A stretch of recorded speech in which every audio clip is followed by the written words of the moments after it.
and why all these characters look so crazy. We're doing a movie ticket giveaway. All you have to do to enter is be a subscriber and leave your favorite Suicide Squad character on the video. Criminals that nobody cares about, using them for the worst of the worst jobs that none of the heroes want to do because they might die, and the Suicide Squad members are all expendable. So once I explain some of these ridiculous characters that they have and why they seem so silly, it'll make more sense. The first film are coming back for the second film, just letting you know where it fits in the timeline and that they're not completely wiping the first Suicide Squad from history. I'll explain these characters, then I'll explain the story just a little bit. The setup is actually pretty hilarious, but in a good way. First, there's Mei Ling as female Mongol with an A, not Mongol. She's the daughter of Mongol in the comics. She's only been used a couple times. She showed up during Our Worlds at War. She kind of worked with the heroes, but she's mostly known as a villain. Nathan Fillion is playing a Booster Gold villain called Blackguard. He's a character from the future. I don't know if they're going to make him from the future in the movie, but he joins the criminal gang, the 1000. They give him this special suit of armor that gives him his abilities. If you've been a fan of Nathan Fillion's for a long time, you probably get the meta joke in casting him as a Booster Gold villain. One, they need a bunch of ridiculous villains for an early version of the team before the real team surfaces, but for the longest time, people have been asking Nathan Fillion if he was ever going to play Booster Gold in a DC movie going back years, people fan casting him as Green Lantern, so this is just sort of James Gunn's joke in casting him as a really ridiculous minor character riff on those other big theories that fans have had for a long time. Dark, not so fast, Dark Side. Looks like we got here in the nick of time. And we got backup. Let's fly. Great. Great, look. Okay, fly back here. Okay. Fly. A lot of you saw Pete Davidson, you're like, why is Pete Davidson in the Suicide Squad? This seems crazy. He was a self-styled vigilante that tried to help people initially, but was terrible at it, so he turned to a life of crime, hacking, started working for the Russian mafia. He became a Birds of Prey villain, and then eventually joined the Suicide Squad after he was captured. But he has genius-level intellect, he's an expert at hand-to-hand combat, he's really good with computers. I know you all saw this crazy yellow costume, and you're like, who the hell is this? This is actually Flula Borg. He's a former YouTube comedian that's now been starring in movies and television shows. He's actually made it pretty big, but because he's mostly known for doing ridiculous comedy, when people heard that he was cast in Suicide Squad, they were like, wait a minute, what is Flula going to be doing in this movie? He's playing a character named Javelin, who's a former Olympic athlete who turned to a life of crime. He became a Green Lantern villain for a little while. He doesn't really have any special powers to speak of, just really good at hand-to-hand combat, athletics, throwing his javelin at people, so he is a pretty ridiculous character, which will make more sense in a second when I explain it all.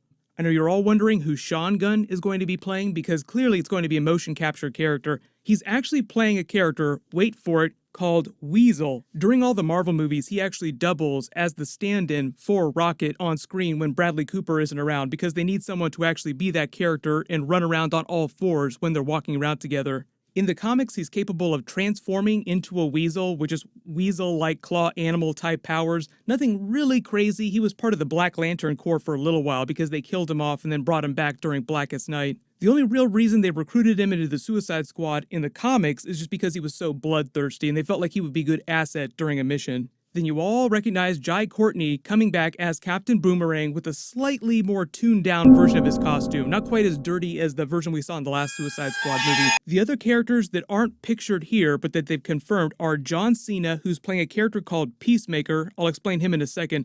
David Dastmalchian from the Ant-Man movies is playing Polka Dot Man. We don't know who Taika Waititi is playing, maybe another big motion capture character, but King Shark is being played by Steve Agee, at least that's what's being reported. They just did a big King Shark versus Grodd storyline last year on The Flash. It was great. King Shark wants you gone.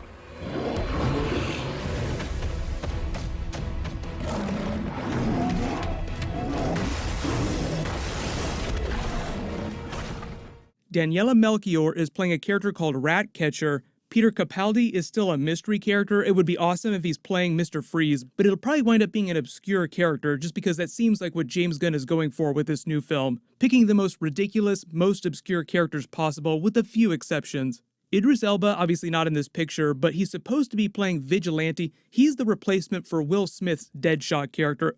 If you haven't watched any of Arrow, they actually featured the vigilante character on that TV show for a couple seasons. Joel Kinnaman is coming back from the first film as Rick Flag. Margot Robbie is coming back as Harley Quinn, and I'll explain the timeline a little bit because she's also going to be in Birds of Prey early next year too. Then Amanda Waller from the last film is coming back. So that's already a lot of characters, but you can kind of tell what's going on. Most of you have probably figured it out. Why you have a bunch of actors here, most of whom are comedians, like Pete Davidson, Fleur LeBorg. What are they doing on a Suicide Squad team? Early prediction is probably because this is just the early version of the team at the beginning of the movie that they kill off right away in a big action scene. Then Amanda Waller goes and puts a more competent version of the team together. But then I know you're asking, which characters are going to be on that second version of the team, and will any of these ones from the early ridiculous team survive? So early prediction for the second version of the team, because we don't see a lot of characters in here. Second version is Rick Flag coming back. Idris Elba's Vigilante, because he seems like he'd be way more badass. Idris Elba just isn't known for playing incompetent characters, and a lot of these people seem like they're going to wind up being pretty incompetent in the beginning of the film. Maybe Taika Waititi's mystery character. Harley Quinn obviously going to be on the second version of the team. She'll survive. Maybe Captain Boomerang survives. Maybe they'll kill him off because he was pretty ridiculous in the first film. But maybe James Gunn will try to redeem him somehow through the script. Boomerang's a jewel thief, a sort of skeezy character and not really necessarily likable. And David really wanted me to find my inner shitbag. Pretty much. His words, not mine. John Cena's Peacemaker will probably be on that second version of the team just because John Cena typically plays really badass characters. Just because King Shark is such an awesome character, he'll probably be on that second version of the team. Peter Capaldi might not be a member of the Suicide Squad. He might just be playing another character that works for Amanda Waller. Then maybe the Rat Catcher character, just because they try to balance it in terms of number of women, number of men on the team. They haven't said who the villain's going to be, but this will take place after the events of the first Suicide Squad movie, after the events of Justice League, and after the events of the Birds of Prey movie. So a really easy way to explain why Margot Robbie's Harley Quinn isn't here for this early version of the team, because why wouldn't they just put her back on a version of the Suicide Squad, is because she's off in Gotham doing whatever she's doing during Birds of Prey, then probably gets thrown back in prison and given another opportunity by Amanda. What they'll probably do for characters like Will Smith's Deadshot who aren't coming back is they'll just say they're off with their daughter, or they're off doing some other mission. But I think the story concept for introducing this early incompetent version of the team, then killing them off right away, is brilliant. There's a rumor right now that it's going to be rated R, so it would make sense if you're going to have a big gory action scene where you kill all your characters off in the first 15 minutes, that it would be a rated R film.